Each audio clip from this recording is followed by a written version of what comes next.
Hi, thanks for coming. Today we're making cheesecake balls. Yup, I know they look like ornaments. I should have done it at Christmas, but I'm doing it now.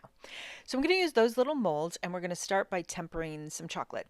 I'm going to show you a new way that I learned to temper chocolate. So you take your chocolate, melt it to about 119 to 120 Fahrenheit, and use your KitchenAid, if you have one, or a stand mixer at a slow speed to sort of do the agitating. When you use the seeding method, you have to continually stir and add in unmelted pieces. So you can see here I've added some of those unmelted pieces, about 2/3 melted and then 1/3. And you just keep adding those pieces and stirring until you hit 88 to 90 degrees Fahrenheit.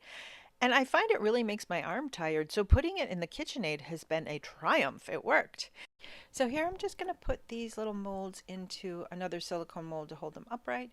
And then I found the best ratio is if I filled one half of the sphere completely full and then put the other empty sphere on top and then just swirled it around in my hand. You'll see here I'm just sort of swirling that warm chocolate inside until it coats the whole thing. It was the right kind of thickness where you could still eat it, but it wasn't so fragile. And so that worked out. Then I broke some back open because I wanted to fill those with graham crackers and filling. The others I left as spheres. I'll show you that in a little while, how I filled those. In the meantime, let's make some graham cracker crust. So this is pretty straightforward, right? We're just going to use my little food processor, pulse that until we get a nice crumb, and then we will add some butter into that. I think I needed a little bit more, honestly. I'll show you later. And now we're going to make the delicious no bake chocolate cheesecake filling. Obviously it has to be no bake because we can't bake the chocolate shells, but so here we have a little bit of Dutch cocoa, add some warm water, and we make a paste and add it to the room temperature cream cheese. I'll put the link to the recipe I used, and then just a little bit of sugar. We'll blend those two together until they cream up to the most delicious concoction. And then we're going to make some whipped cream in another bowl. So I've got some very cold cream. I'm going to whip that up. And to this, we are going to add melted chocolate. So I use the same chocolate we used for the shells, but you don't have to temper it. Just melt it down. It's about 5 ounces.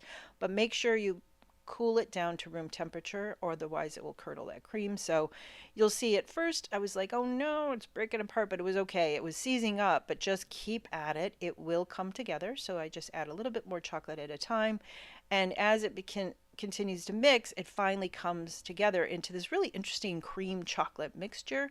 Then we're going to take that and we're going to add it into the cream cheese and chocolate and sugar, and then we'll blend those two together, and that will be our filling. So I'll show you as they come together. It is a wondrous alchemy, so delicious and very creamy. I'm honestly thinking I'm going to use it to as a filling for a cake maybe next. But anyway, back to our spheres. So I'm going to just put some in a piping bag. It makes it easier.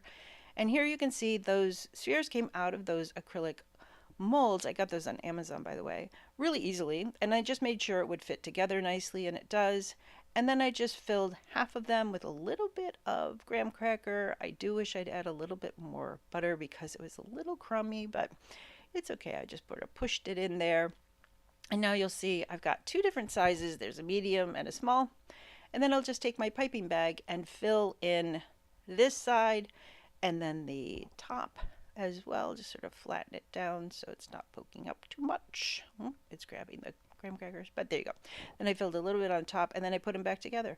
Now it was feeling like it might stay together if I did that, but I thought let me add a little bit of melted chocolate into that seam just for a little bit of reinforcement, and it seemed to work pretty well. So I just added a little chocolate and then I just smeared it along the seam with my finger.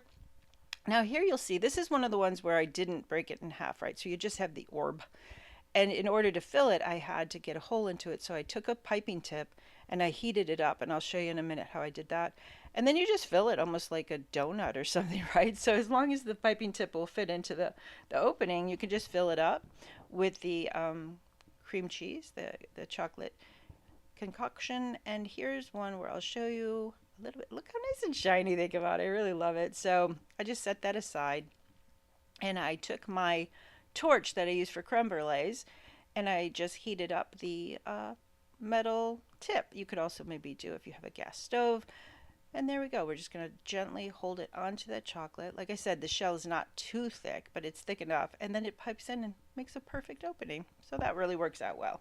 Now I filled that up, and here we go. The whole thing that inspired this video was that I bought some of this luster dust, this edible luster dust. It's from Evil Cake Genius. If you watch my channel, you know I really like them. But anyway, it's called Shiny as HE double toothpicks. And you just put it on and kind of smear it around. And I think it looks so beautiful. And I know it looks like a Christmas ornament. But again, I was thinking, well, maybe with the holiday, like 4th of July, you could do something like this.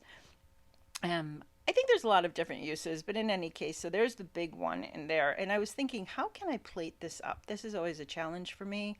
So here I just took a white bowl, a sort of square bowl, and put it on a little chocolate plinth base. I thought that was kind of cute. That might be a serving size for two. Then I sort of stacked them up. This is getting very ornament looking. I put it in a glass bowl with all the different colors. And yeah, it screams of Christmas. But I'd love to hear in the comments, how would you plate these up? I did what? Oh, here I broke it open just so you could see. The shell's not that thick. It makes a nice eating experience. So it was pretty easy to just break into it. The graham cracker was a little crummy, but still the taste was delicious.